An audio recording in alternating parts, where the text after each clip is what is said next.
Back now to the breaking news from the Middle East as we track two big stories tonight. It is 4 in the morning in Israel, and we are hearing artillery shells constantly landing in Gaza tonight.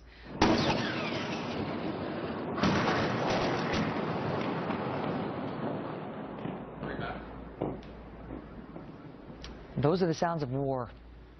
And what does it mean for the United States? Brooke Goldstein is the director of the Lawfare Project and a human rights attorney. What about that, Brooke? What does it mean for us? Well, I think it means that we have to pay attention very, very closely because there are several reasons why Americans should care very deeply about this current conflict. And number one, because of 9/11, because Hamas and Al-Qaeda are the same type of Islamist terrorist groups that are theologically motivated with the goal of destroying the West. And Hamas is attacking Israel, not because it's engaged in some sort of civil rights battle for the Palestinian people, for Palestinian sovereignty. We know Hamas does not care about the Palestinian people because they are using them as human shields. Hamas is attacking Israel because it sees Israel as the outpost of the West in the Middle East. And it knows if we abandon Israel, if we allow Israel to be destroyed, then we are next and it can destroy us.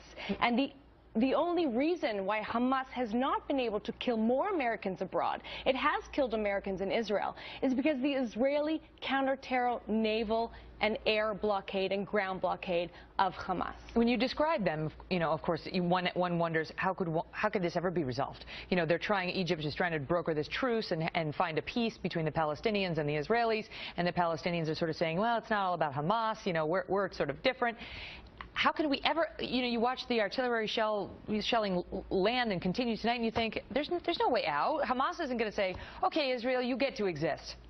Well, first and foremost, we have to report on the conflict in a responsible way. What we're seeing right now is the media is misrepresenting what's going on the ground. It is accusing Israel of engaging in war crimes, even though Israel... They are highlighting the civilian casualties, which are all on the Palestinian side because they don't have Iron Dome defense, which Israel... Hamas is using women and children as human shields.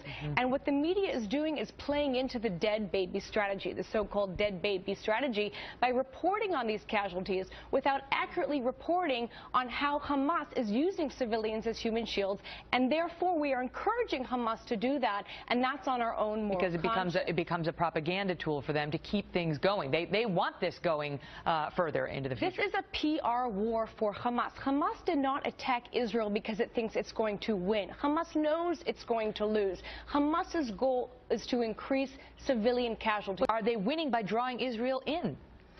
Well, they're winning the PR battle because the Western media is allowing them to, and they're also winning in the sense that the Obama administration has refused to cut off funding to the Palestinian Authority, even though it has now announced a partnership with Hamas. So you can make the argument that U.S. taxpayer dollars are going towards aiding and abetting a terrorist group, a designated terrorist group illegally that is currently engaged in a war against our ally and murdering its own civilians in the process.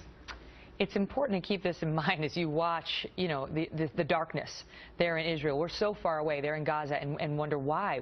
Why are we covering this? Why is this all over every major channel? Those are some of the reasons why. Brooke, good to see you. Thank you.